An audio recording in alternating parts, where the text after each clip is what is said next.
নমস্কার বন্ধুরা, তোমরা সবাই কেমন আছো? আশা করি তোমরা সবাই খুব ভালো আছো আর আমিও খুবই ভালো আছি। হ্যাঁ, জানি যে অনেকটাই দেরি হয়ে গেল একটা বড় ভিডিও বানাতে। আর এটা কিন্তু যেই সেই কেক নয়, এগুলো হচ্ছে আমাদের গোপুর সোনা জন্মদিন উপলক্ষে আমি কেকগুলো বানাচ্ছি, অর্থাৎ এগুলো হচ্ছে জন্মাষ্টমী অর্ডারস।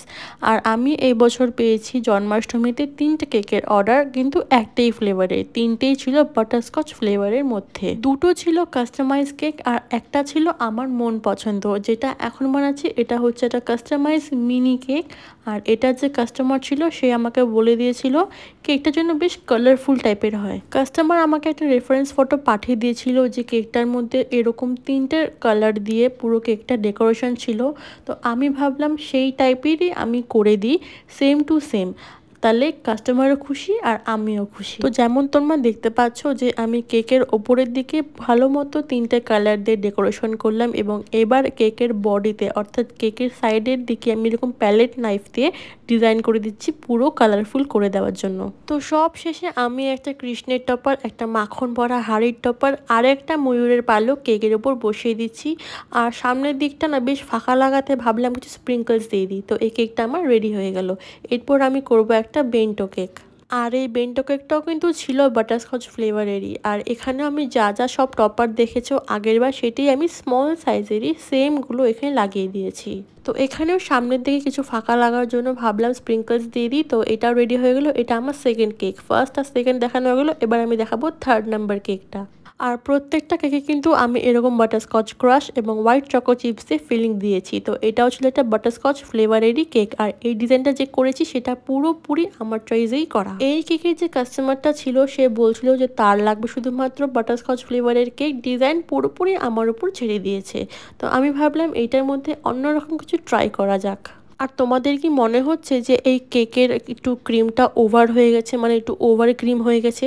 তো সেই জন্যই আমি এখানে পরে প্যালেট নাইফ দিয়ে অনেকটা ক্রিম সরিয়ে দিয়েছি, মানে যতটুকু কেকে দরকার ক্রিম ওইটুকুই আমি রাখার চেষ্টা করেছি। প্রত্যেকটা কেকে আমি চেষ্টা করি যাতে মিষ্টি, ক্রিম আর স্পঞ্জ যেন একদম ইকুয়ালি হয়, যাতে খেতেও ভালো লাগে এবং দেখতেও ভালো লাগে। তো এই কেকের বেলায় আমি বটম মানে নিচের দিকে কিছুটা ব্লু কালার দিয়ে এবার আমি কিছুটা ডিজাইন দিয়ে দিব এইরকম একটা স্ক্র্যাপার দিয়ে, মানে এটাকে অ্যাকচুয়ালি কোম স্ক্র্যাপার বলা হয়। এই স্ক্র্যাপার দিয়ে আমি ভালো মতো ডিজাইন করলাম।